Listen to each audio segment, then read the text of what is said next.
Ukraine రాజధాని కీవ్తో పాటు పరిసర ప్రాంతాలపై రష్యా మరోసారి విరుచుకుపడింది.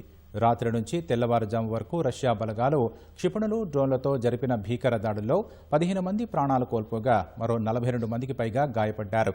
ఉక్రెయిన్ అత్యవసర సేవల విభాగం ఈ మేరకు అధికారిక వివరాలను వెల్లడించింది.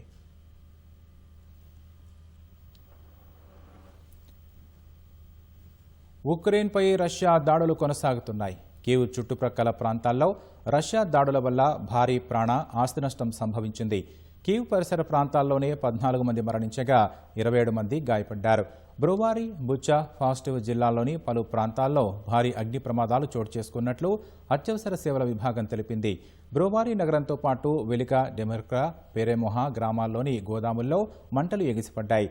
ప్లాస్టివ్ జిల్లాలోని ఓ పరిశ్రమ వద్ద వాహనాలకు అంటుకున్న మంటలను అగ్నిమాపక సిబ్బంది అదుపులోకి తెచ్చారు. బుచా జిల్లాలోని చైకీ గ్రామంలో ఓ గోదాము, మరో లాజిస్టిక్స్ సదుపాయం వద్ద చెలరేగిన మంటలను సైతం సిబ్బంది అదుపు చేశారు.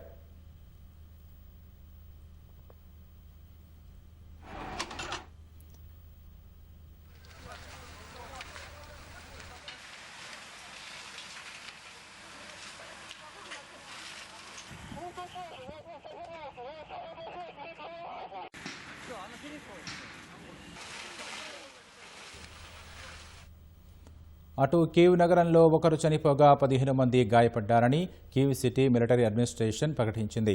పలు జిల్లాల్లో దాడుల వల్ల చెలరేగిన మంటలన్నింటినీ అత్యవసర సిబ్బంది ఆర్పేశారు. రష్యా, ఉక్రెయిన్ మధ్య జరుగుతోన్న ఈ యుద్ధం ఇప్పుడు సరికొత్త దశలోకి ప్రవేశించిందని ఉక్రెయిన్ అధ్యక్షుడి సలహాదారు సెర్హీ అభిప్రాయపడ్డారు. శత్రువులు ఎలాంటి విచక్షణ లేకుండా దాడులకు తెగబడుతున్నారని ఆరోపించారు.